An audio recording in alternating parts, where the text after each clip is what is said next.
In 1972, Alfred Crosby published a small book that changed the way people viewed European discovery of the Americas and its global consequences. The Columbian Exchange, Biological and Cultural Consequences of 1492, explained that some of the most important results of Columbus's discovery were not social, political, or cultural. They were biological. Not only did people cross the Atlantic in both directions, but so did plants, animals, and disease. There were some specific examples of the kinds of food plants that were exchanged between Europe and the Americas. Europeans in the 16th century were introduced to peppers, lima beans, potatoes, tomatoes, peanuts, pineapples, corn, chocolate, squash, pumpkins, sunflowers, and marigolds.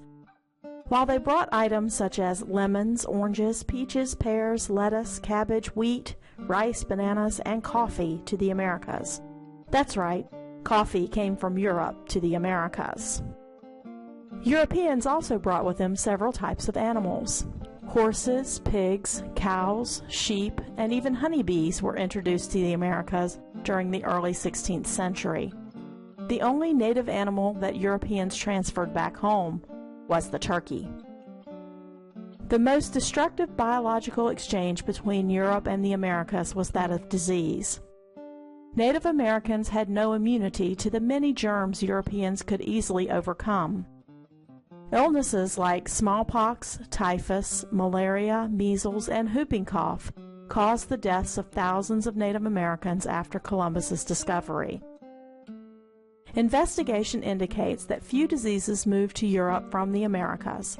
This is one of the reasons many people today see the arrival of Europeans in the Americas as a negative event.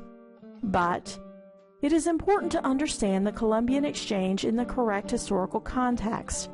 We must keep in mind that Europeans discovered, explored, and conquered the Americas in an age before the scientific revolution.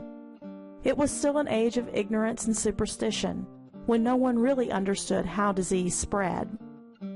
The deaths of a large percentage of the Native American population is a tragedy, but one for which we can hardly hold European explorers morally responsible. What is more important are the benefits brought to both old worlds by the exchange of plants and animals across the Atlantic. Items such as corn, potatoes, and beans added nutrient-rich staples to the common European diet, while the introduction of horses allowed some Native American tribes to thrive as they followed the herds of buffalo across the plains. The Columbian Exchange was both positive and negative in its impact. Most importantly, its effects were global and long-lasting.